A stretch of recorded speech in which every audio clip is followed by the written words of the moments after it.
I must have the worst luck in the world. Just when I thought it was over. So, the first thing I'm going to do in this video is I'm going to answer some questions, talk about some things about solar panels. There's been a lot of questions over the last couple of months. As you know, I've moved my solar panels up here, and I was able to get more power out of them, more efficiency.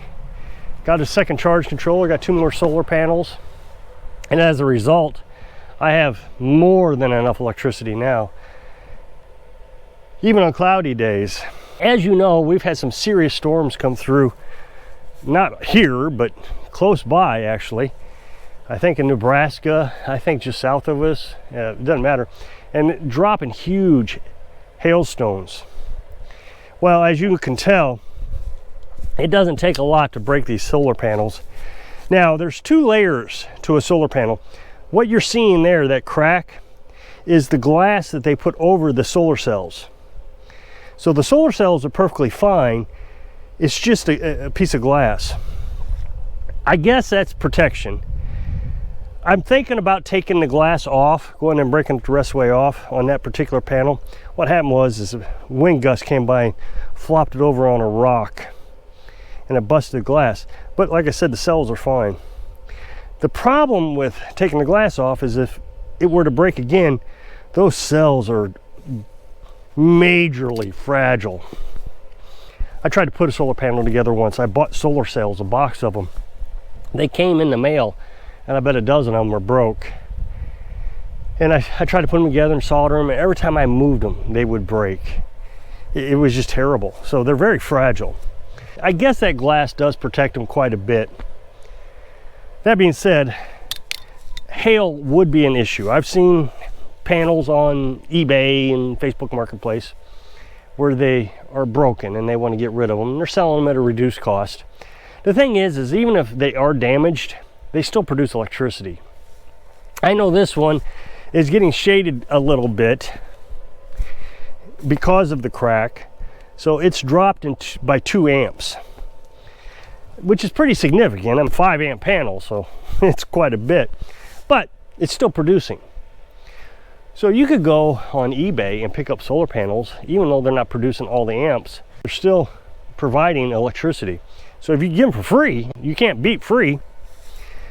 Now, one of the problems I have with my solar panels is the first 10 of them, maybe the first 8 of them, I put water on in the heat of the day. When solar panels get hot, they don't produce as many volts. As a matter of fact, I'm having a problem with that today. These solar panels produce 20 volts. You need 20 volts to go through the charge controller so you can get your batteries up to 14.4 volts. Well, as the temperature goes above 78 degrees, it starts to lose voltage, and it's like 1% for every 2 degrees Celsius above 78 degrees. I know that's crazy, but you can do the math if you want to. So it's pretty significant. Well, it's already 96 degrees out. So we're well 20 degrees above where they're supposed to be, 18, 20 degrees, and it's supposed to get up to 104 today. So I'm not getting the voltage. Well, the amps are still ramping up.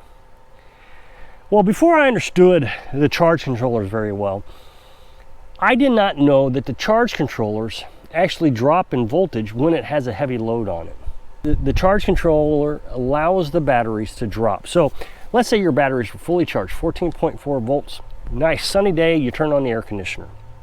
You would think the solar panels would run the air conditioner and keep the batteries charged, but it doesn't. It allows the batteries to drop to 13.6 volts. So it goes down from 14.4 down to 13.6. And the reason it does that is when the air conditioner shuts off, the charge controller needs enough time to react to shut off the charge to the batteries, because if the batteries were at 14.4 volts and the air conditioner shut off, the charge controller, before it could shut off, may get up to 15, 16 volts.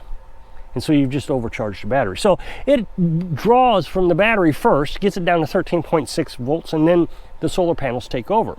Well, you run your air conditioner all day, and it comes around 5 o'clock, the sun's starting to go down a little bit, and you're not getting the volts that you were. your batteries are not going to be charged to get you through the night to run your freezer. When you're not getting the voltage you want because you know it's hot. So I thought that my problem was, when I was running the air conditioner a few years ago, was the panels were getting so hot that I wasn't getting the voltage I need to run the air conditioner. Well, I've learned since then. You know, you learn as you go. But I went ahead and poured water over them to cool them down so I could get more voltage out of them. That gave me little micro cracks. And I know for a fact you cannot see the micro cracks on the camera, but there is a micro crack right there where the shadow is, my finger. I poured water on it, cold water, and it cracked it. So I lost a little bit. Really not much. I tested all these just recently, and they're still doing pretty good. I may have lost maybe a half of, maybe a quarter of an amp. Not much. Now, all that being said, on a regular day, the sun comes up about 9:30 over the trees there. Those solar panels, those two over there, they start getting sun about 8:30. So by 10 o'clock, 11 o'clock, the batteries are charged. The reason they're charging so fast is because the panels are cool. I'm getting plenty of sunlight. Now, people will tell me, you need to turn them towards the sun. Not really. I mean, these are picking up so much. I mean, I got so many solar panels, I guess is the best way to put it. There's other advantages to having them on the ground also. And I'm going to explain all those. Today, it was cloudy until about 11 o'clock. Significantly cloudy. So I went ahead and ran the well pump about, I don't know, maybe 10, 11 o'clock, somewhere around there. So the batteries were pretty low. And I wasn't getting that charge when it was still cool outside. Well, about, I don't know, 11:30, let's say. The clouds cleared, and then instantly started shooting up the amps on the solar panels. It was great. But it is so hot that it is struggling to get to 14.4 volts. I'm getting plenty of amps. But the voltage has dropped, so let's say I'm down to 16 volts off my solar panels. They're originally 20, but I'm only getting 16. It's happened to produce more amps. Now that's harder on the charge controllers. Charge controllers heat up with the amps, the wiring, everything heats up, but that's okay. I mean, I got a fan in there running on them. It will take a while for the batteries to charge simply because they're so hot.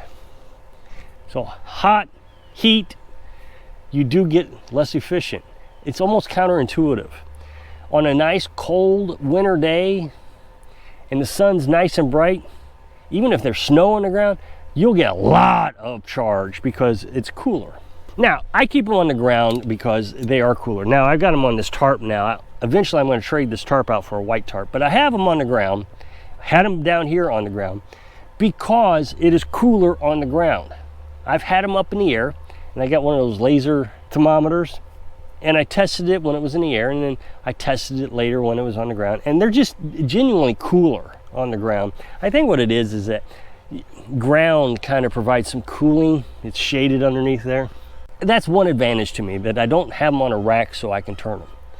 Another advantage is I can move these relatively easy without having to move an entire superstructure of racking systems. There's not a lot of advantages to having them on a rack. Yeah, you can turn them, but you don't gain that much. Like I said, my batteries are charged by 11 o'clock on most days. So there's just not much advantage. But when Carolyn said, hey, I want to get these moved, all I had to do is move the panels. It took me a few hours and I got them all moved up, but could you imagine having to move a rack and digging a hole and putting the rack back down? Now, as I said, hail can damage these pretty quickly.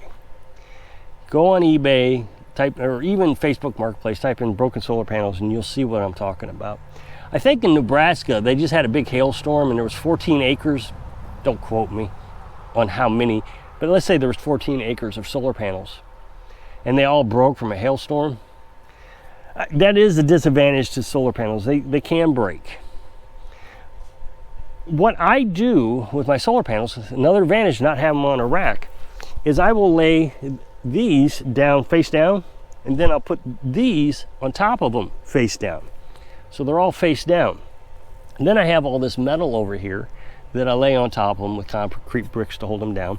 When I hear that there's going to be a hailstorm, whether I think there is or not, if there's a risk of hail, I go ahead and do that. I just turn them upside down, put the metal over them, start the generator up, and I charge the batteries off the generator, and I just let the generator run for that day. It costs a little bit more money to do it, but it saves the solar panels. It's a lot cheaper to run the generator as just replace an $80 solar panel. Again, another advantage not having them on a racking system or on your roof. These things are expensive.